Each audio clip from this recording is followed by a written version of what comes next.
Okay, okay. Yes, yes.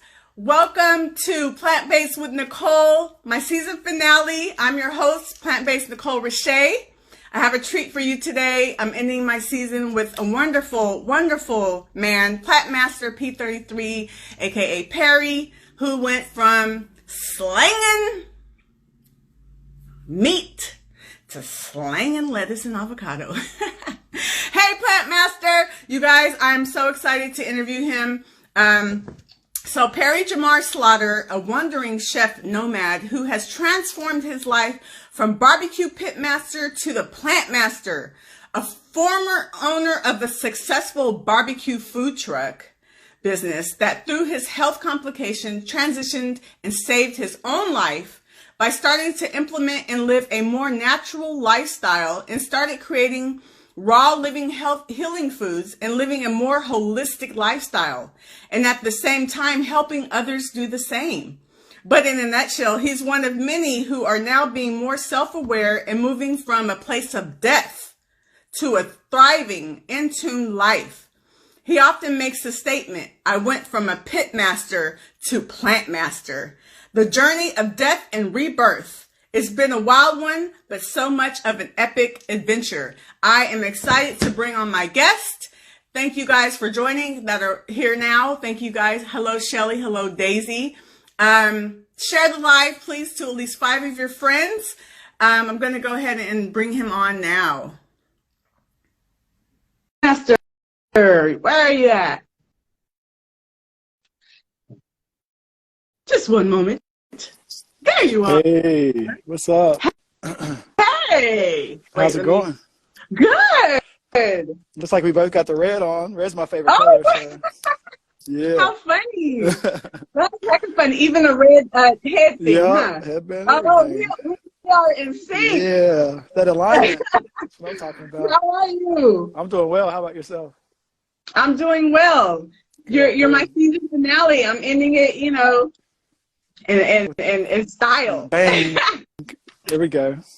Yeah, so, you know, this is my last show until January. I thought I would, you know, even though Christmas is not till next week, I was like, let me do a little Christmas. I got my little ornament earrings and my little... I see you. I see you. Yes. So, oh my gosh, I'm so excited to have you. You're just, oh my gosh, you're such an inspiration and your page is outstanding. Thank you. Like, it's like all raw, these delicious dishes that you make that are all raw, like it's beautiful. I love it. Thank you. Thank you. I appreciate that. Master to Plantmaster. Hey, yeah.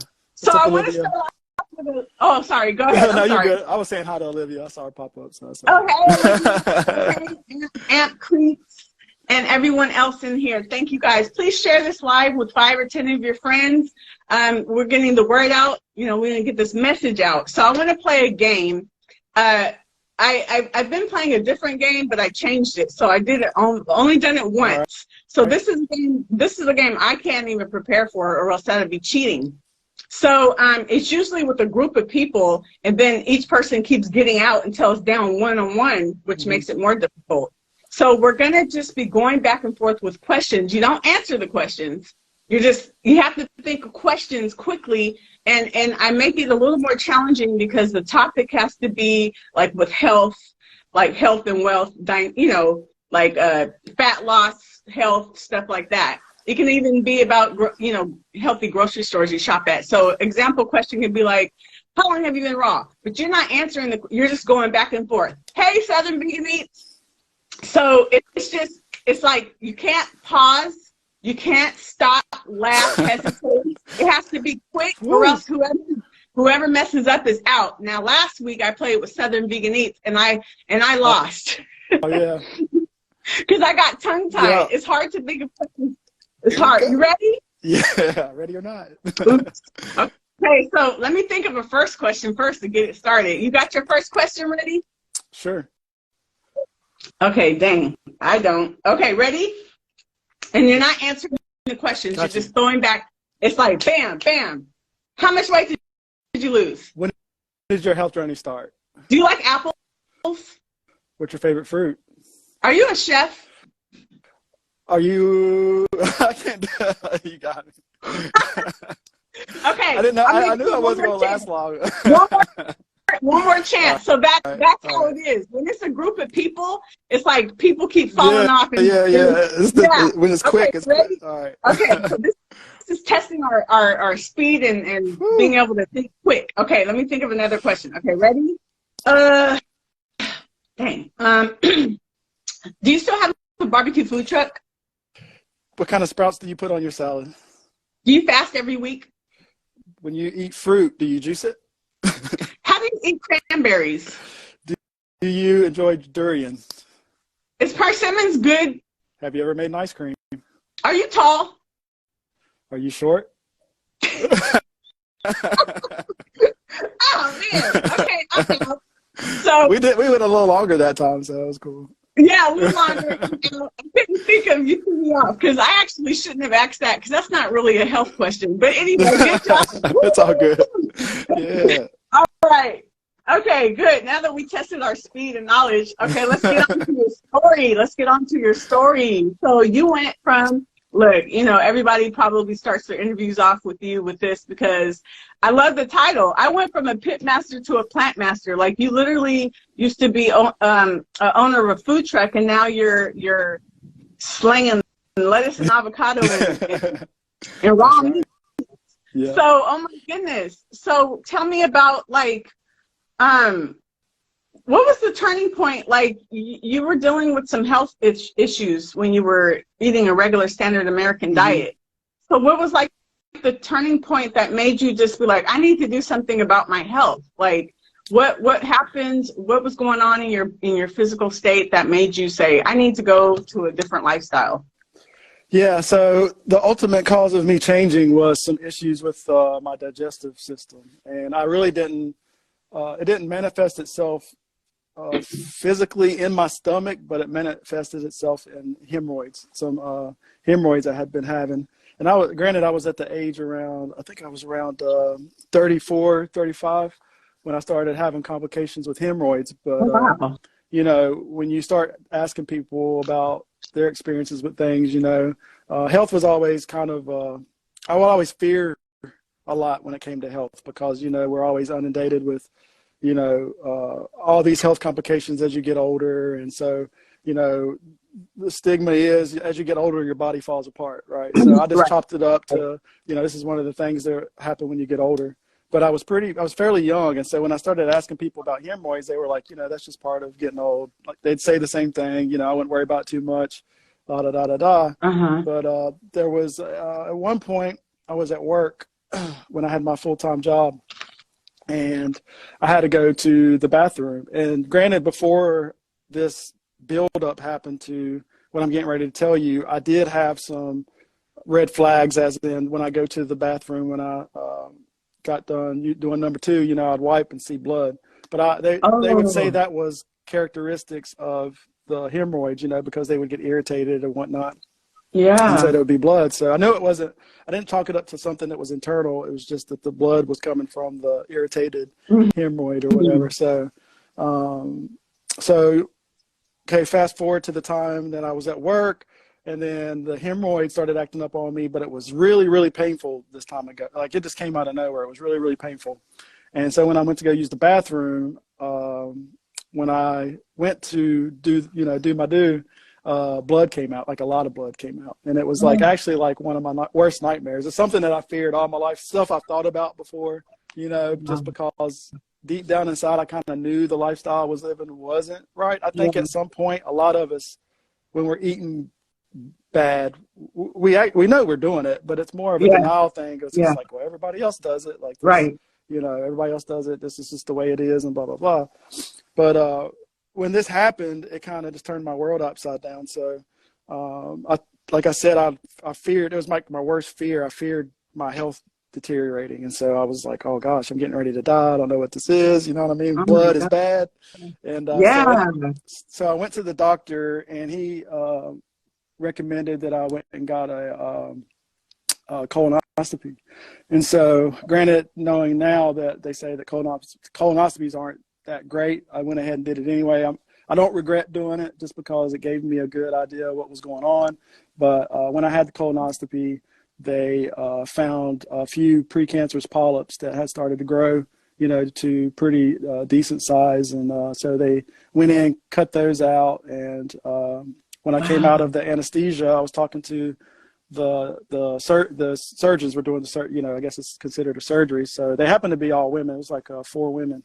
And they, they were like, you need to start, watching what you eat, and that's when they had told me to stay off red meat. They didn't tell me to stay off anything else, but to stay off mostly red meats and a lot of meat heavy meals, and to start eating, maybe incorporating a lot more fiber and plants and stuff in my life. And so I heard them, but at the time, I'm like, I'll just eat chicken. And I just won't eat red meat. That's what my brain went to, because I don't want to be any different than anybody else. Yeah. Right? I want to still go to the bar with my friends and eat wings and whatnot. And so after that, I can't say I made many changes. It did scare me. I did stop eating red meat, but I still continue to see the persistent blood, even after I'd healed from the hemorrhoid or whatever, the bloody hemorrhoid that was just terrible. The pain went away, but I would still see the blood. Anyways, moving forward, it still was in the back of my mind, right? And so then I started to get a few stomach pains close to October 2019. That's right, October 6, 2019. I know the exact day. It was a Friday. Wow. And I kept having these like pains in my abdomen. And when that started happening, I kind of got fed up, and I was just like, you know what, I'm just going to cut out meat altogether, and prior to me making that decision, I did research some on the plant-based diet or plant-based lifestyle, and, the success stories people had with those. And I was already following some people on my prior account, which was my barbecue account. I was already kind of watching people that were doing plant-based stuff, and, kind of like a premonition of me knowing that I was going to have to do that eventually, but I just didn't know when. So when I decided to do this, immediately I started to feel some changes, started cutting out a lot of flesh first, and then processed foods. And then, so as I went on, I learned more, obviously. And so I ran my barbecue truck as a vegan for about a couple of weeks until I had the realization that even though I'm not eating it myself, why am I serving this to other people if I know that it's something that hurt me? So being that I'm a man of integrity, I just couldn't live with me doing something I know that wasn't the best, right? And so especially when you get into barbecue and grilling and things like that, it was my favorite thing to do, but it actually creates more carcinogen, or it becomes more carcinogenic whenever you grill or smoke something, because meat in itself, even raw, is a class 1 carcinogen, you know what I mean, to the body. And so whenever you heat it even more on a cast iron skillet, a grill or a smoker, you get something called the let me make sure I'm saying this right, the Maillard effect, which is the browning effect of the meat, what gives you the crispy bits and all that stuff. Yeah. The nice grill marks. Well, those things are actually not so good for you. That's what gets into the digestive system in the stomach and wreak havoc on our digestive system, and cause different sorts of cancers, colon cancer, and other things. Yes, and you can actually look this stuff up. Like, I've looked it up even before I started to change, and it's right there. I mean, you can look it up. Cooking food alters. I'm not saying that cooked foods are ultimately bad, but what I'm saying is, when you do add heat to something, heat obviously causes destruction, right? It has to be. It kills the nutrients. Right. Nutrition. Yeah. So anything you set high heat to is going to kill it over a prolonged time period. And the slower you cook something at a lower temperature, obviously you're keeping the nutritional value in more. You're not cooking it out as much. And so when I started to change the way I was eating and my lifestyle, I would just listen to my body ultimately. You know, it was giving me warning signs. Everybody has different warning signs that we call disease, which is the disease of the body. And the disease itself is a symptom, which the symptom is just a warning sign that, hey, something's off in the body. Let's take we might need to take a closer look, get something, go to the doctor, get some tests done. I'm not the biggest fan of doctors, but they are useful in that they have equipment and they have things that we can use to our benefit to be able to help with trying to maybe see what's going on internally. And so as I went to the doctor and did all my due diligence, but then I wanted to heal myself because I don't want to go on any pills, any types of medications. That's one thing I always knew, even with eating incorrectly, that these pills and everything just weren't what they were cracked up to be. You know what I'm saying? And most of the time they were doing more harm than good. So when I started to change, I got rid of the meat, and then slowly I got rid of dairy, and then started to really cut back on a lot of the breads and the gluten and things like that. And then would eat, whole foods, whole foods as in vegetables and fruits and things like that. Some quinoa and things like that. And even when I was eating those things, I was feeling really, really good. But I did notice over time, probably about a year's time, I would still have some blood there, where the hemorrhoids were when I would use the bathroom. And so I was like, why is this not getting better?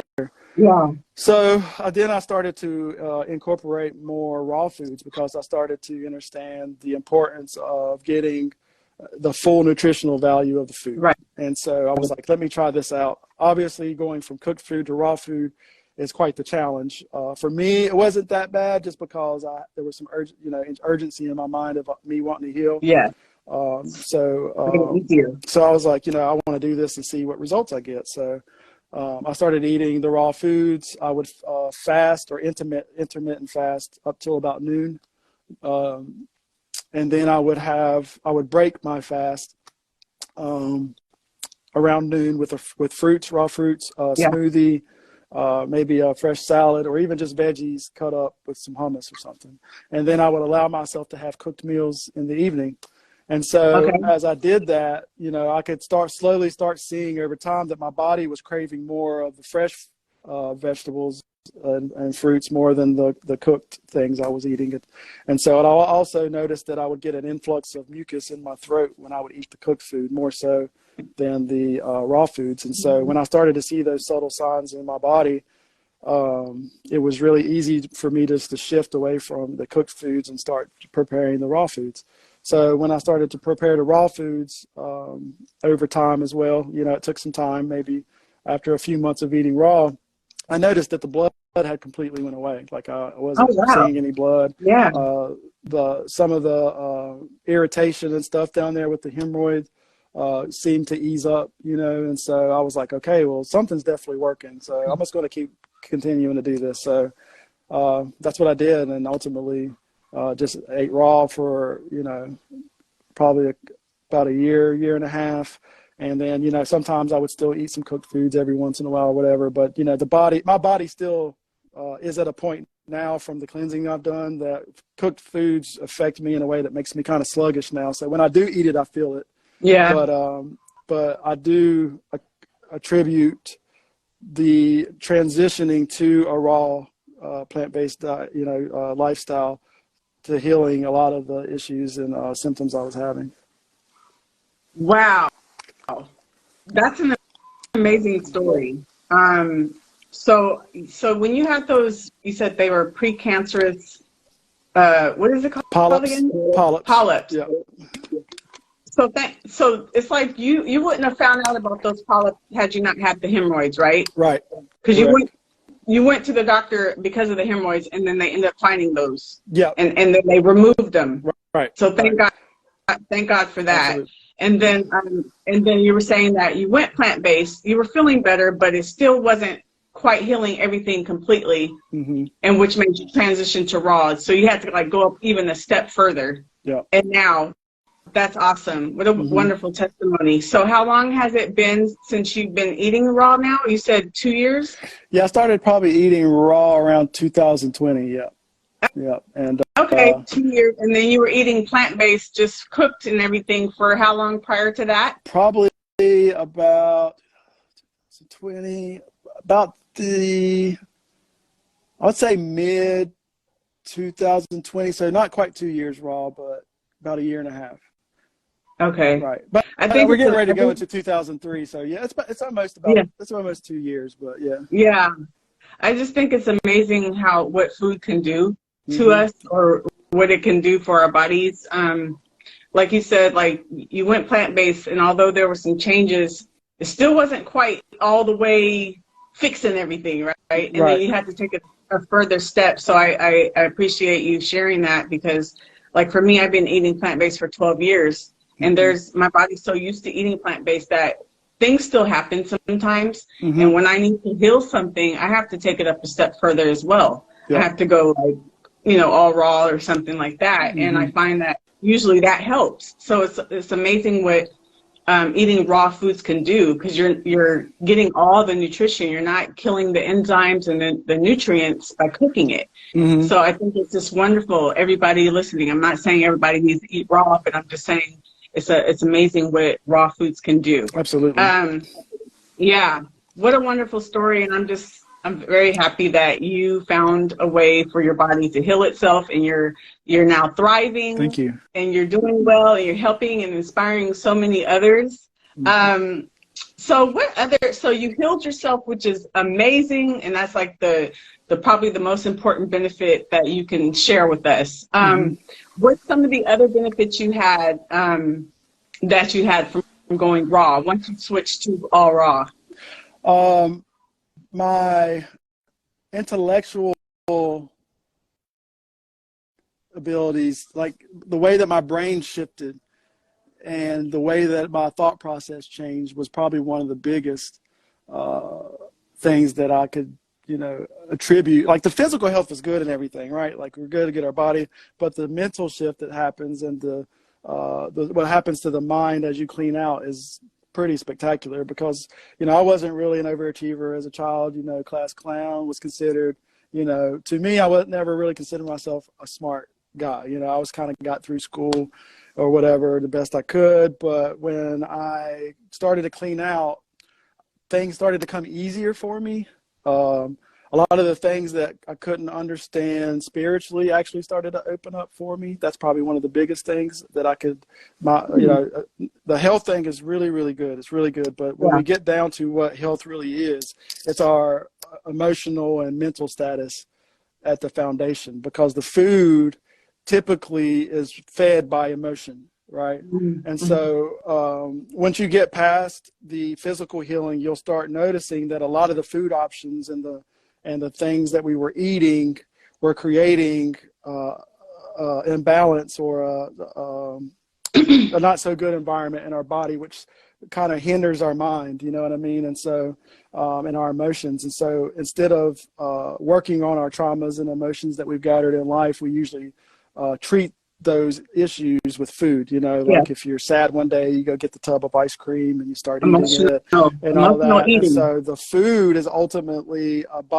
the disease that comes from food, or what foods are chosen to eat, are a byproduct of what our emotional state was at the time. And the food is what actually helped cause the issue. But with emotions and our thoughts, we can also create lots of diseases in the body as well. It's not just what we consume in our stomach, but it's also what we consume in our thoughts. And so, like I said, as you clean the temple, as you clean the body, you clean the thoughts. And I always say that the way to open up the mind is through the gut. And, that's the first place where it has to start, because of the gut brain connection. And, ultimately the gut being the brain of the whole brain of the, brains of the operation. And so once I started to learn more about the body, it started to make sense why these changes were happening. And so I definitely attribute the shift in my mind and my ability to understand things more and to be more tapped in, should I say, Yeah. Also, I could tell a difference in my skin, my hair. Right when I became more aware, or what we would say, what they call enlightened, or remembering who I was, my hair started to lock on its own. So my hair is like a representation of my enlightenment. Like, so it started to.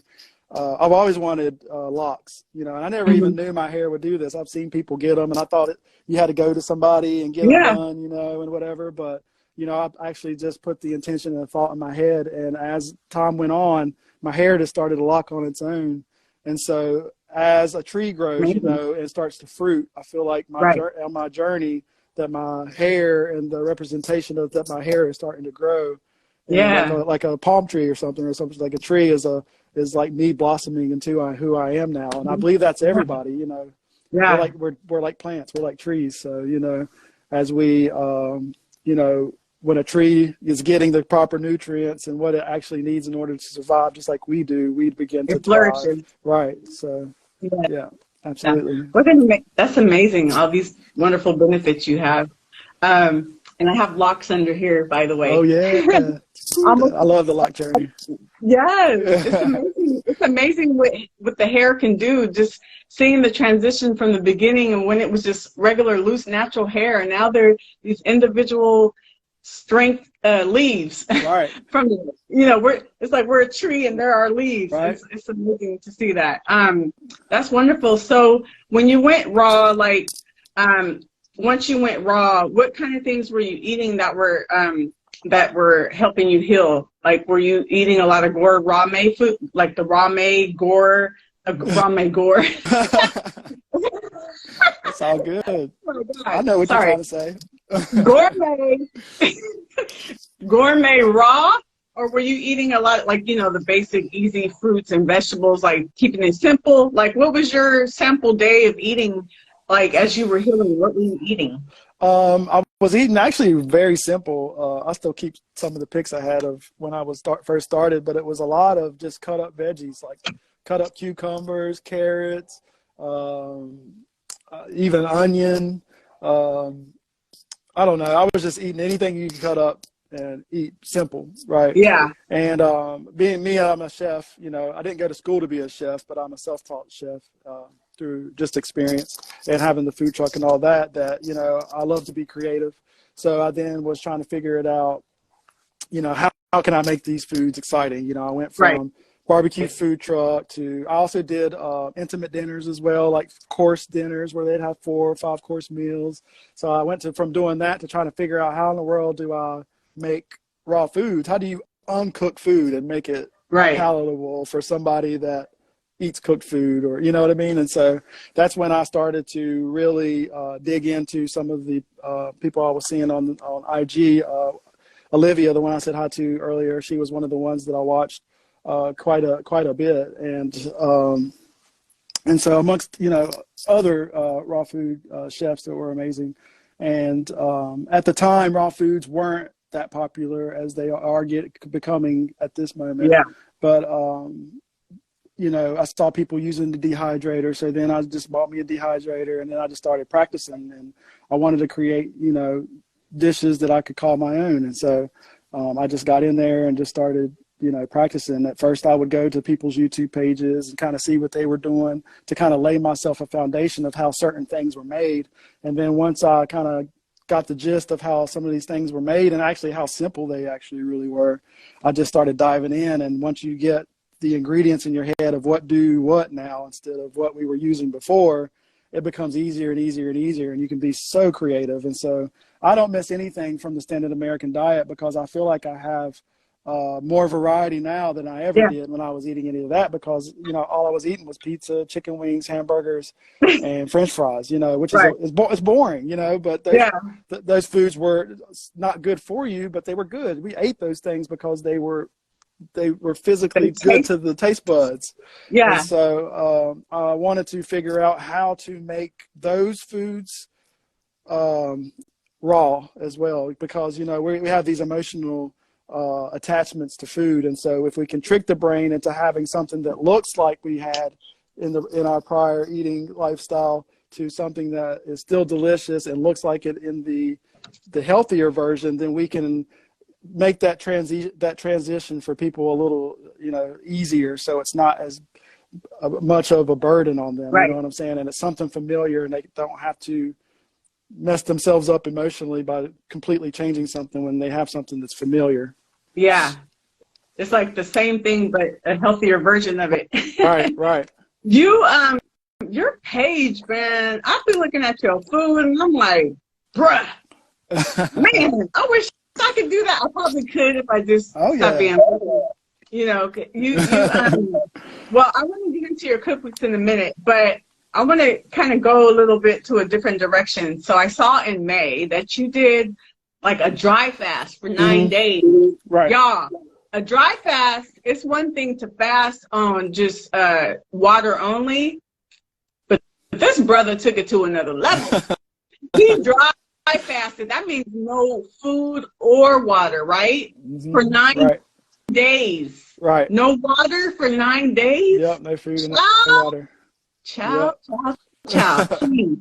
Okay, please tell me about your experience. Well, first, why did you do that? Why did you do that?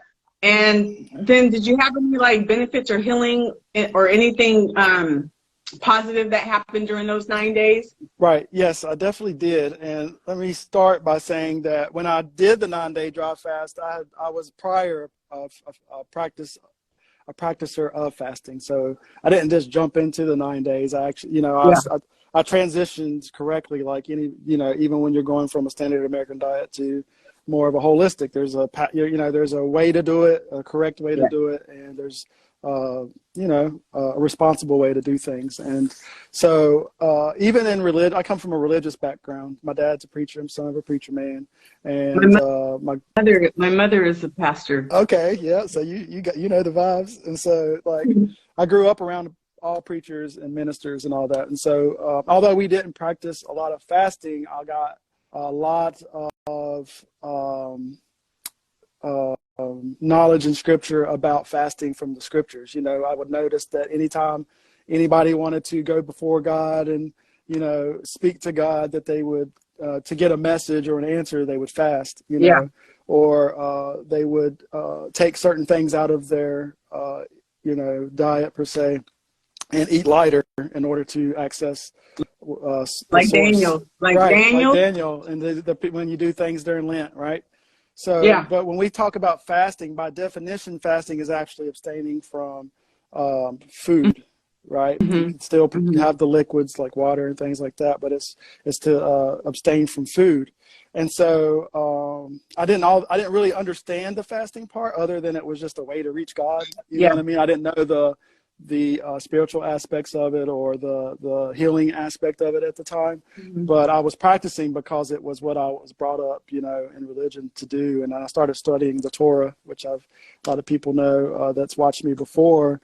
I went from the church and Christianity into more of it wasn't like Judaism. It was more of like we believe the whole Bible, and the Torah, the Old Testament, wasn't done away with. All of it is irrelevant. I mean, is relevant, not irrelevant. Is relevant. Whereas we were taught in Christianity that the Old Testament was done away with. New Testament is what we go by now. And so as I was going through those little transitions, as I was cleaning myself out, I can pattern my life and what happened mentally, physically, and spiritually with all these parallels. And so then I ran into what was called the Essenes after studying the Torah, because the Essenes were the ones that so-called wrote the Dead Sea Scrolls and a lot of the New Testaments and the scriptures, and they were very health oriented in the way that they practiced their lifestyle, and they understood the scriptures in such a way that made it make sense to me more than Christianity could. And when that happened and I could start seeing what was being said in scripture underneath the surface level understanding of it, it really came back full circle. And when I started to do the fasting, I understood that a lot of the times that the story of Christ is that of self-sacrifice. And when we talk about fasting and going into autophagy, which autophagy is basically what means the body's eating itself. And so when we tap into source and when we fast to reach what we call God, or that inner knowing or that inner divine that we have inside of us, it is basically a cleansing of the temple. you know, and it says in the scriptures that that God doesn't dwell in temples made by human hands. And so the only temple that I know that's built without human hands is the one that's built in the womb and that comes out of the womb. And then you have, you know, another temple. And so as I learned about fasting and autophagy and how when we go into intermittent fasting and to trigger what's called autophagy, what happens is when the body goes into autophagy, or what we would call eating itself, which it sounds terrible, but it's not. It's really a beautiful thing, because while it's eating itself, it's eating up the excess proteins. It's getting rid of the dead cells and regenerating new cells. And basically, you're becoming born again, right?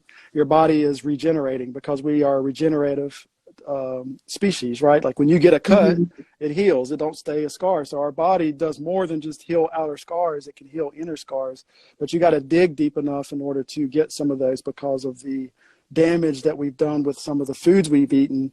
When we fast and go to autophagy, it's able to flush those things out and to really dig deep into the cellular healing of the body, not so much just the aesthetics of losing weight. Yeah. Uh-oh. Where did he go?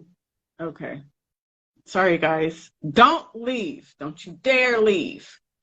I don't know. He must have pushed the wrong button. So let's bring him on again. Let's see. You have no request. No, okay. Here he goes. Sorry, guys. Bear with us. Thank you for joining. Happy holidays. Merry Christmas. Got you. All right. We're good. I pushed the wrong button. Where'd you That's go? my fault. Wrong Wrong button. No. So as I started to cleanse, I actually was doing, I started out doing a lot of juice cleanses. A lot of these things get a bad rap just because people are rushing in to do things and not taking the proper channels to do it. Like, you can't take a druggie off of drugs and put him straight on not doing drugs. He will go through, you know, you do this thing is called detox, and if you detox too fast, then your body can react in not such good ways, you know. So when you had a lot of preparation, because you had been fasting and leading up to it. You can't just go from eating food to just dry fasting. Right. You know. Yeah. So and everybody's body is different. Some people, you know, like I didn't have a lot of physical detox while I was, like, some people can eat raw foods and they immediately start having, you know, what I don't want to say extreme, but some people have extreme detoxes. And so the way to slow those things down is what I always say is more grounding foods, or foods that are growing closer to the ground, and more of the higher frequency foods, or what grow higher in the, you know, trees and stuff. So when you're detoxing too fast, you can go down to more of the root vegetables and things like that to slow it down. Right. So those, like, your body's like a vehicle, right? So, you know, you want to be able to treat it with care, listen to your personal body and what it's telling you. Yeah. But as far as my journey and my fasting, I started with doing liquid fast, like water. I would do, I think 3-day water fast was one of my starting points when I wanted to start fasting. So I actually started from eating a standard American diet. I was already practicing water fasting for 3 days, you know. And as time went on, I would do water fast for 7 days, water fast for, you know, 9 days. And that's amazing.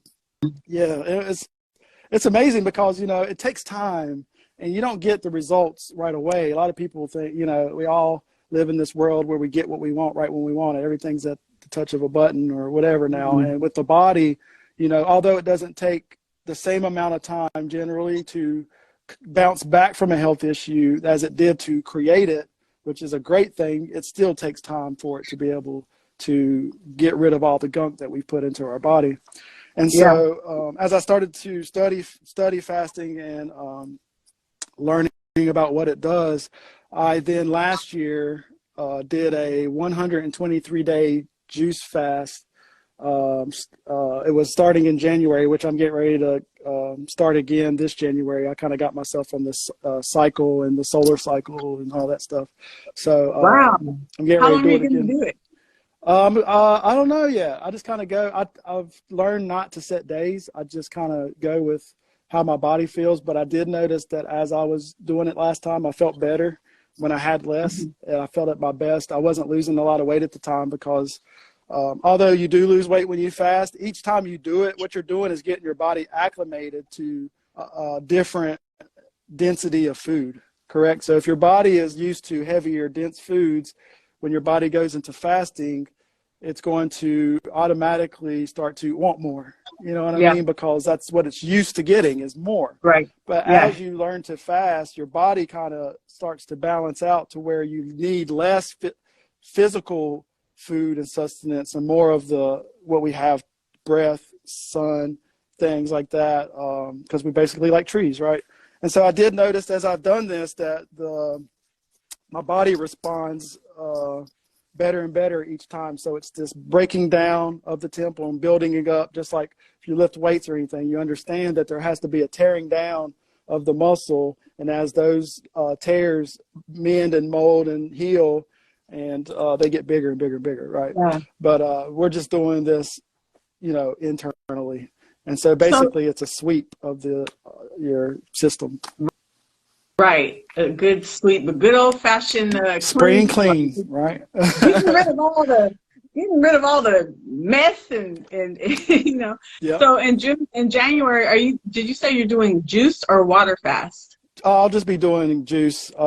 I found that the body, we run off of hydration, water. The body is 80% water. So the way I explain it, you made me thirsty. Yeah. Hold on. Get your sip on. But so wow, that's amazing. Like I interviewed Southern Vegan Eats last week, and she also does a lot of the juice fast cleanses, and I just admire people for being able to do that. I'm like, I don't know if I could do it, but it just sounds like it's such just a refreshing, cleansing, just spiritual journey connection. You know what I mean? Like, I really I want to get to that point. But that's good that you're doing these fasts and these cleanses, not just for your health, but also your spiritual reasons, getting connected closer to God.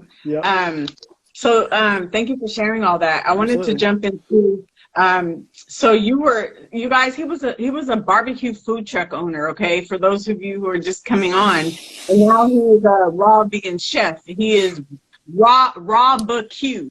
Okay. Barbecue. From barbecue to rawbq. That's right. I love that. So like, so you just stopped your truck after a while, and then you were you just switched over to a different aspect of it. Do you still have a truck, or are you just doing your food? I can't even talk right now. From your home, like how is that working out? Yeah, I actually during the beginning of my healing journey, I guess, is when all the stuff happened a couple of years ago, and with that going on, I don't want to mention it and get you flagged or anything, but we all know what happened with that, and so as that happened, I kind of took it upon myself while the world was going crazy that I was going to heal myself. And so as I was already going into the deep cleansing and healing, and my mind was shifting, I ended up quitting my full-time job of 19 years. Right? Wow. Right. And then, what were you doing? I was actually I was working for a manufacturing company that made electric motors and drives. And I was a production worker for the better part of 16 or so years. And then I moved up to basically a quality engineer, quality technician for the remaining 4. So I actually worked for a corporation while I was working, operating the food truck. So I had a full-time job while I was doing the barbecue food truck. And you quit after 19 years. Right. Quit after 19 years. I took my retirement out during that year that, that COVID was going around or whatever.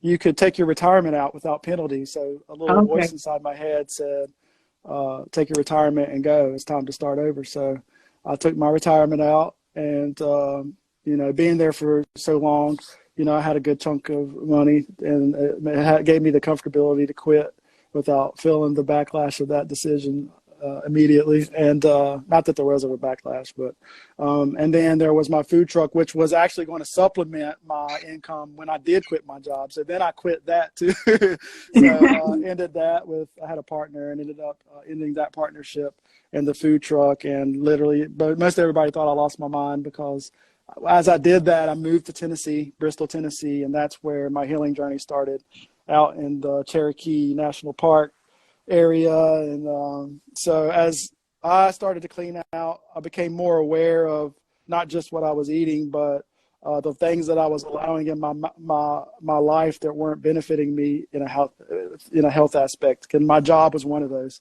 It was a very stressful job for me. It's not something that was really fulfilling for me. Yeah. It was more or less, the accolade of, oh, he's held him a job down for 19 years. He's got his own townhouse and a car and blah, blah, blah, blah. You was balling. Yeah. But it wasn't your passion. But it wasn't your passion anymore. Right. Yeah.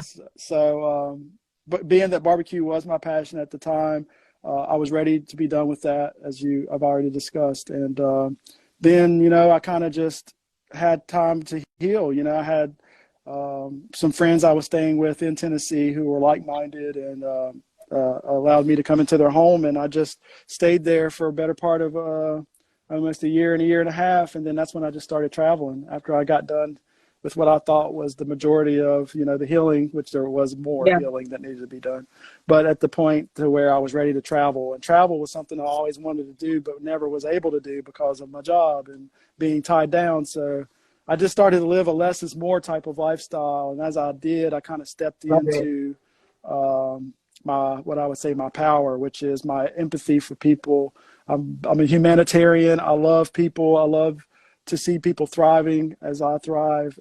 And I started to use my talent of healing, or my talent to make food along with my journey of healing, to share with others and help them on their journey. So, and you have helped so many, I'm sure.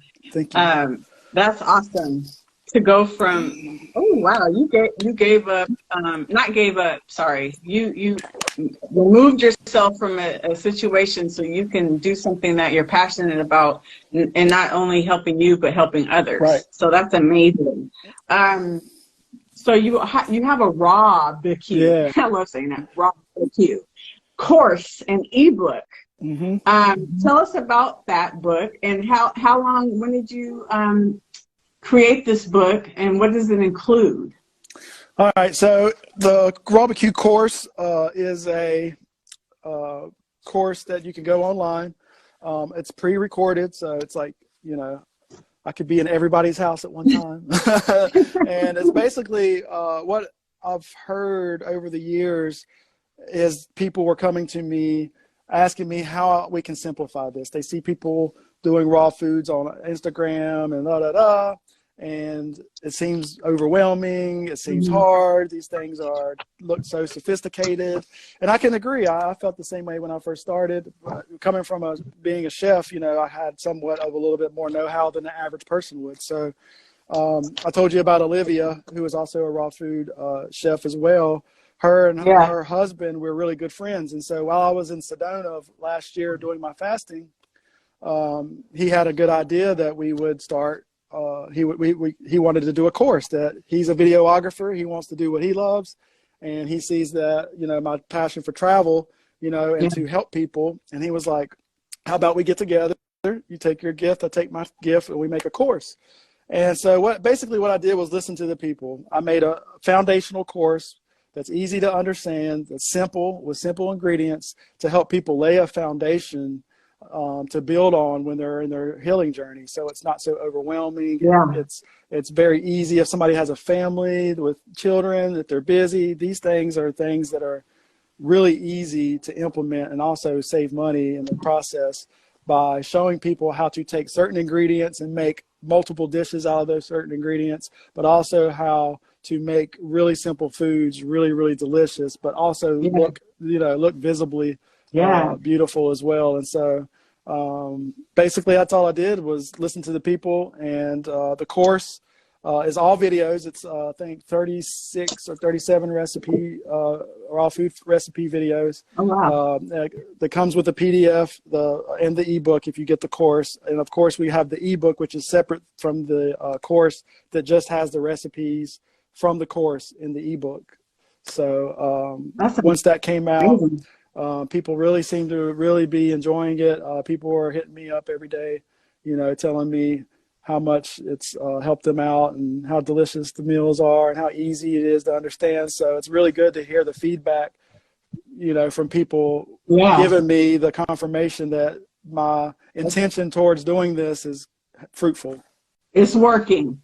Right, thank you. You know, when you're getting the feedback, then you know you're on the right path. Yeah. So that's amazing. You guys check out his bio. I think all the information is in his bio with the ebook, the course, and everything. So check that out. His look at his page. You'll see all his beautiful different dishes and recipes. And what do you make your meat out of? Your rawbq meat. It looks so yummy. Yeah, you can use mushrooms. You can use walnuts. I usually soaked walnuts or sunflower seeds, jackfruit. I mean, okay. I think that's the one I keep saying because it looks more like pulled like pork a shredded type of. So that's the jackfruit. That's the jackfruit. Yeah. Is it in season right now? Like you're able to find jackfruit? No, honestly, I just do the best that I can. A lot of us don't live in tropical places. I have been to tropical places and had fresh jackfruit, but for people that can't, there's actually a brand that's on the course. I can't think of it right now, but I buy it in bulk. It's like a big bag, and it's only jackfruit and water. And I won't say it's fully raw, but you know, it's not cooked to death. You know, it's it really does the job for me whenever I don't have it, and that's what I suggest for other people whenever they are wanting to make it, is to just get the jackfruit that way. And then if you can have access to fresh jackfruit, even better. Yeah, but that's really hard for some people these days to get. It is, because I'm like, I wish I could find me some jackfruit, and I want to see if I can find it already packaged, because it's hard to get them suckers out the pods. Yeah, definitely is a lot of work. Yeah. Yeah. But anyway, that's amazing. You guys make sure you check out his course in his bio. Make sure you guys follow him. Go ahead and follow him now. Yeah. And if you can't get to it, now, it's going to be in the description after I post this live. Yeah. I'm going to end it with, who's your biggest inspiration? It could be in life or the vegan community. My biggest inspiration, the first person I actually started to follow when I started to uncover this raw food spectacular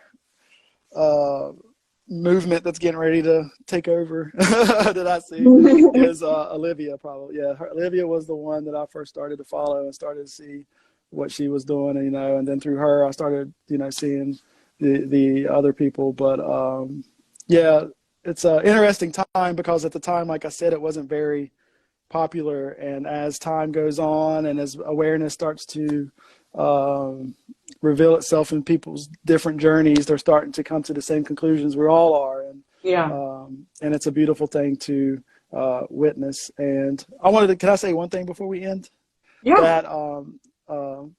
That I do have a YouTube page that I do have free recipes on. I know some people like to try free recipes and things like that before they get the course, or even if you don't get the course. My aim is to not make money off of people. It is to see them be well. And I do put free stuff out. I got free recipes in my highlights, and I do have some recipes in my YouTube, a few recipes in there that I need to add to. But for those that are wanting to take it up a step, you know, I did the course, and obviously I'm traveling, so I have expenses.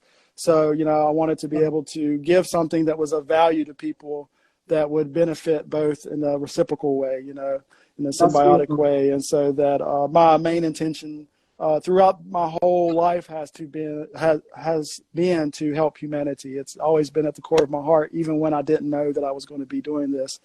By nature, I'm very empathic. So I just want to see people live a healthy, happy, and abundant, thriving life. So. Oh, that's so beautiful.